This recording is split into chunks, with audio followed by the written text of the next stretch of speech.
Pace bene, masih di Mea Culpa. Saya menemukan dokumen yang berbicara tentang Hari Raya Natal, sejarahnya.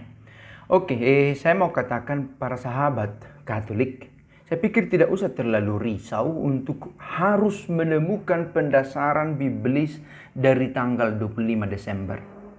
Oke, harus menemukan. Sebab kalau tidak, maka kita tidak bisa merayakan Natal 25 Desember. Atau sebab kalau tidak ada pendasarannya dalam kitab suci, berarti yang kita rayakan ini adalah hari raya pagan, hari raya orang kafir.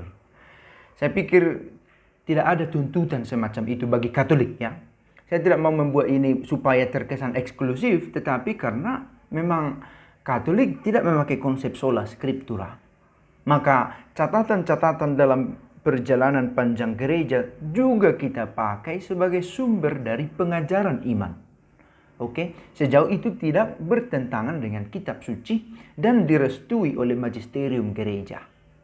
Maka andai kata kita mendengar argumen, oh sudah ada penyesuaian, sudah kita bisa lihat pendasarannya bahwa 25 Desember itu ada dalam kitab suci. Well, baguslah. Tapi harus dikatakan bahwa itu hipotesis yang selalu bisa diragukan. Dan kalaupun meragukan, kalaupun sepertinya tidak sesuai dengan fakta historis, tidak usah ragu. Persoalan ini ada pada saudara-saudara Protestan. Karena mereka harus tetap menemukan pendasaran biblis untuk tanggal 25 itu. Mengapa saya mengatakan itu? Pertama tentu karena kita Katolik tidak dituntut untuk sola scriptura. Karena kita juga memiliki sejarah panjang gereja, tradisi. Di dalamnya kita menemukan ajaran-ajaran juga yang bisa kita maknai, dalami. Oke, saya menemukan dengan singkat saya coba bahasakan ulang sejarah dari Natal. The earliest mention of the Nativity of Christ on December 25th can be found in the chronograph of Philocalus. Sebutan pertama sekali akan kelahiran Yesus Kristus tanggal 25 Desember itu ditemukan dalam satu dokumen namanya Kronografi Philocalus. Oke, di dokumen Kronografi Philocalus inilah pertama kali ditemukan bahwa Kristus lahir tanggal 25 Desember. Itu adalah satu kalender Romawi yang diperkirakan ada pada tahun 336. Maka bisa kita bayangkan bukan sejak semula orang-orang Kristen merayakan Natal. Tidak sejak semula. Maka saya pikir 200 tahun, katakanlah, atau 300 tahun setelah masa Yesus, orang tidak merayakan Natal. Dan kalau harus memakai dokumen kitab suci per 200 tahun sebelumnya, atau katakanlah tahun 336, kitab suci sudah menemukan bentuknya sekitar 1 abad pertama. Kalau memang secara eksplisit ditemukan tanggal itu, tidakkah seharusnya sejak semula orang Kristen merayakan Natal? Nah, di sini dibuat penjelasan. Ada dua hipotesis atau pernyataan yang dipakai sebagai dasar pemikiran mengatakan tanggal 25 Desember itu adalah hari raya Natal. Ada dua teori, major teori dan minor teori. Teori besar, teori kecil. Tapi harus dikatakan sejak awal bahwa the true birth date of Christ is unknown. Begitu dikatakan oleh dokumen ini. Tanggal pasti dari kelahiran Kristus adalah tidak diketahui. Yang pasti. Tapi harus tetap diingat bahwa sekalipun tidak diketahui tanggal pasti, bukan berarti batal dan tidak sah merayakan Natal.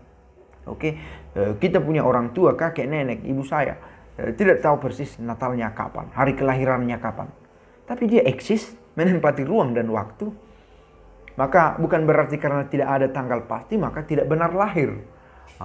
Ini satu pemikiran yang lain, yang sederhana sebenarnya. Tetapi mengapa tidak bisa kita rayakan? Kita hanya tidak tahu data historik saja soal tanggalnya, tapi bahwa benar lahir, ya benar lahir. Oke, sebenarnya ada banyak pernyataan mengenai kelahiran Yesus. Oke, penulis-penulis sebelumnya sudah berbicara tentang kelahiran Yesus, tetapi dengan angka yang tidak pasti. Ada yang mengatakan tanggal 19 atau 20 April, ada yang mengatakan tanggal 20 Mei, ada yang mengatakan 18 November. Misalnya Clement Alexandria.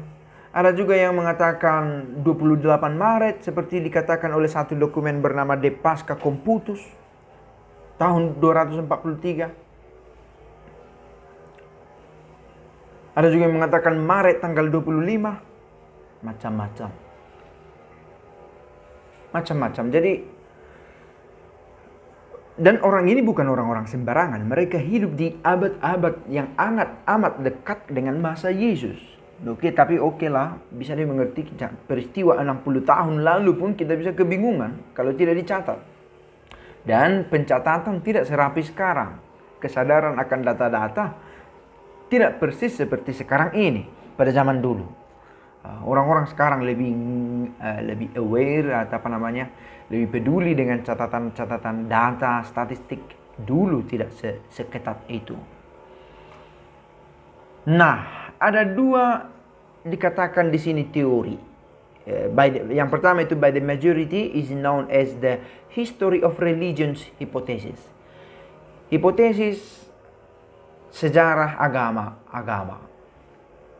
Ini lebih condong mengatakan bahwa hari lahir Kristus itu dikaitkan dengan hari penghormatan kepada Dewa Matahari. Sekali lagi saya katakan, kalau dikatakan begitu, seorang Katolik, saya pikir harus dengan gampang menerimanya. Karena sekali lagi,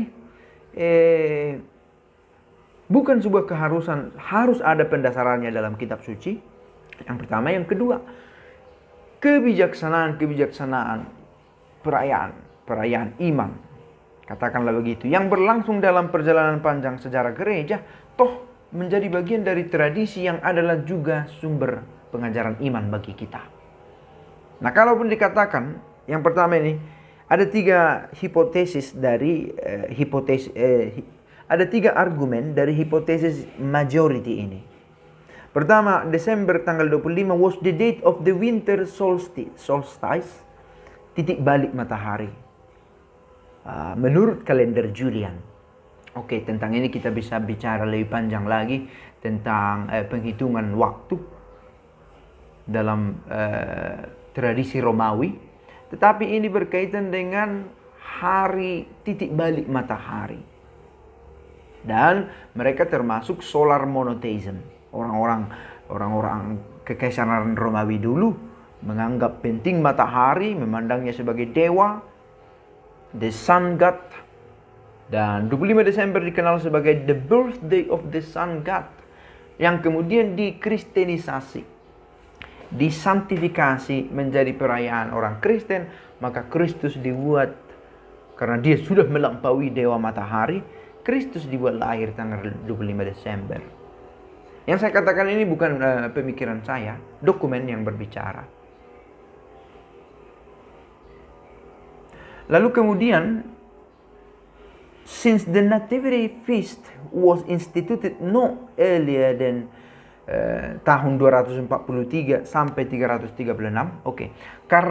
karena hari raya Natal itu diduga pertama sekali muncul antara tahun 243 sampai 336, maka this would have coincided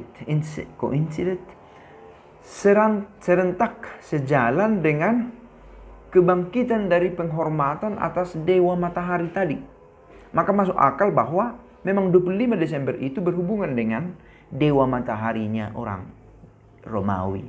Karena koinsiden di saat itu penghormatan kepada dewa matahari memang sedang rising, dan di sisi yang sama peristilahan hari raya Natal di 25 Desember muncul pada kurun waktu itu. Maka boleh jadi memang ada hubungannya. Lalu, patristic sermons and texts of this period, both in the East and the West, employ numerous analogies between Christ and the Sun. Bapak-bapak gereja, entah itu di barat atau di timur, secara serentak juga mencoba membuat korelasi antara Kristus dengan matahari. The rising sun is a symbol of his resurrection. Christ is the Son of justice. Sebagaimana tertuang dalam kitab suci, Kristus adalah matahari keadilan. And Christ is the true Son, as distinguished from the non-Christian worship of the sun. Oke, untuk membedakan mataharinya orang Kristen ini, maka disebutlah the true sun, matahari sejati, itulah Kristus. Dan ini gelaran, sebutan yang membedakan perayaan mataharinya orang Kristen, itulah Kristus, terang bangsa-bangsa. Itulah istilah yang dipakai yang berbeda dari orang-orang non-believers, orang-orang yang tidak percaya. Oke, lalu nanti ada satu teori lagi, teori yang kedua, the minority thesis for the origin of Christmas. The calculation hypothesis namanya, hipotesa penghitungan, yang mencoba membuat korelasi antara kematian dengan kelahiran. Karena dikatakan itu kematian adalah juga kelahiran di surga, kurang lebih begitu. Jadi dibuat satu korelasi antara meninggalnya wafatnya Kristus dan mencoba mencocokkannya dengan peristiwa Annunciation 25 Maret juga. Sama-sama 25 Maret, maka Annunciation-nya kabar sukacita pada tanggal 25 Maret, maka 9 bulan kemudian peristiwa lahir, maka itu adalah tanggal 25 Desember. Sekali lagi, ini adalah hipotesis yang semua orang bisa meragukan, tetapi baik bila toh kita terus berusaha mencari dan meragukan yang sudah ada, tanpa bermaksud meragukan esensi dari perayaan itu sendiri.